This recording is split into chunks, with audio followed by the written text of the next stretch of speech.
Hi everyone, I'm Tanaaz from foreverconscious.com and this is your weekly energy forecast for the week of June 29th. So as we wrap up the month of June, we are moving into the month of July, and in this first week of July, from the 2nd to about the 7th of July, but it peaks on the 4th, we have the Sirius gateway. This is one of the most highly spiritual, active, potent times of the year. What we have at this time of year is our sun aligning with Sirius, which is known as our spiritual sun. And this gives us an activation of divine energy, opens up the crown, opens up the third eye, and helps us to receive messages from our spirit guides, loved ones, our intuition with greater ease. Sirius is believed to be our spiritual sun. It nurtures our spiritual body. It's also believed to be the gateway of the gods, the gateway to the divine and to divine realms. So all through this first week of July, we have the Sirius gateway, the Sirius portal, activating all of this energy. I would suggest, if you want to work with this energy, especially around the 4th, because that's when this energy peaks, you can sit and just imagine a blue light. Blue is associated with the planet, or not the planet, the star Sirius. And you can imagine a blue light coming in, coming down through the crown into your third eye, and then down the center of your body and out the bottom of your feet. And you can imagine this blue light sending in waves of high frequency energy. And then once you have worked and channeled and set the intention to receive that energy, I would then recommend maybe doing some free flow journaling, picking up a deck of oracle cards, and seeing if you can tap into divine messages either from your spirit guides, higher self, or a loved one who has passed.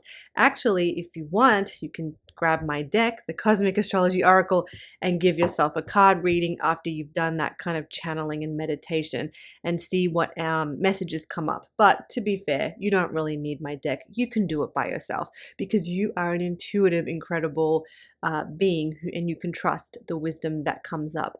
So an awesome portal, an awesome energy to work with. We have a little bit of planetary shifts happening this week as well. While I encourage you to really connect and tune in to the divinity and the Sirius gateway energies, we have a little bit of funky energy moving through, a few planets switching and changing, one of them being Neptune going retrograde. So we need to go back a little bit and take a look at Neptune's journey throughout this year. So Neptune made a huge move into Aries earlier this year, and now it is going retrograde. It will retrograde back through the first few degrees of Aries and then make its way back into Pisces by, I think, about October. So from now until October, we're really working with that Neptune Aries energy, which is a very new energy. We've never experienced it before. Well, no one living has experienced it before. And so it's really, if we think of Neptune Aries energy, Neptune is our hopes, dreams, and wishes, creativity, illusions, and it's also connected to our spirituality. And Aries is action, doing, making it happen. So it's a great time, if you put two and two together, it's a great time to go after our goals and to think about what it is that we want to do, take our dreams and put them into action. But this combination of energy is also helping us because Neptune rules over our spirituality, and Aries energy can be connected to our ego or the physical sort of our physical presence. We could be experiencing a little bit of ego death under this energy, and all the things that we've identified with on an ego level, all the things that we thought we were, can just start to dissolve. The illusions can be peeled away so we can see a greater and higher truth.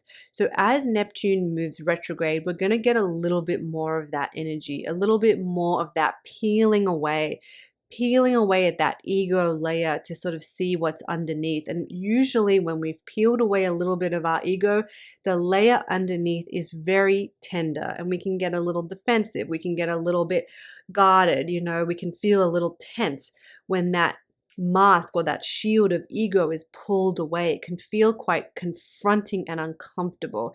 But this is where the work is. This is where that juicy spiritual growth lives. So just something to pay attention to as Neptune moves retrograde. This happens on July 4th. We're getting a little bit more of that stripping away, a little bit more of that veil being lifted, and a little more of that juice for spiritual growth as we're confronted with ego non-truths, or things that our ego has been trying to tell us or we've believed that is just, no longer has a place on our spiritual journey. So that's a little bit of the energy for the week ahead. I'm going to pull a card to help us sort of summarize the energies that we're working with. This is from my deck, the Cosmic Astrology Oracle, which you can get on Etsy. I really appreciate the support for those of you who have purchased the deck, and the link to get one is below. So pulling a card, we've got the Sirius Gateway, we've got Neptune shifting retrograde, few little planetary shifts and changes this week. Let's see what card is coming up for us. Ooh, South Node, the past. Okay, this card is very much connected to the past, including past lives. Let's have a look and see what messages this card wants to share with us for our week. And if you have this deck at home and want to play along, it's card number 17. The South Node is a mathematical point calculated between the sun and the moon. The South Node is considered an esoteric and highly karmic point on any astrology chart. It is said to represent where we have been, the past and our past lives. You can think of the South Node as what we have already mastered, and its counterpart, the North Node, as what we are destined to master moving forward. Just because the South Node represents mastery doesn't mean we can forget about it. This card has arisen as it's time to remember the wisdom you have already acquired. It's time to revisit the past and to reflect on all you have learned, for that will help you with your current situation. The South Node can also be connected to a past life issue. Perhaps what you are asking about stems from a past life or a wound from a different incarnation. If you feel this is the case, see if you can bring the situation into the now. You cannot change the past, but you do have control over how you choose to move forward into today and tomorrow. Additional meanings of this card. You already have the answers within you. The past or your ancestry holds wisdom for you. A past life regression may bring healing.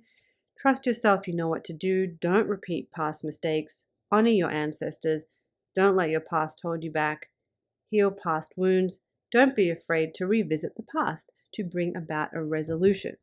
I really think this kind of taps into that Neptune retrograde energy, because Neptune is going back over the past. It's helping to kind of dig up stuff in our past where maybe we have been deceived by the ego of others, or probably for most of us, our own ego, and where that deception needs to come into a truth. And so I think our past may be brought up, but I also think our past holds some wisdom for us too.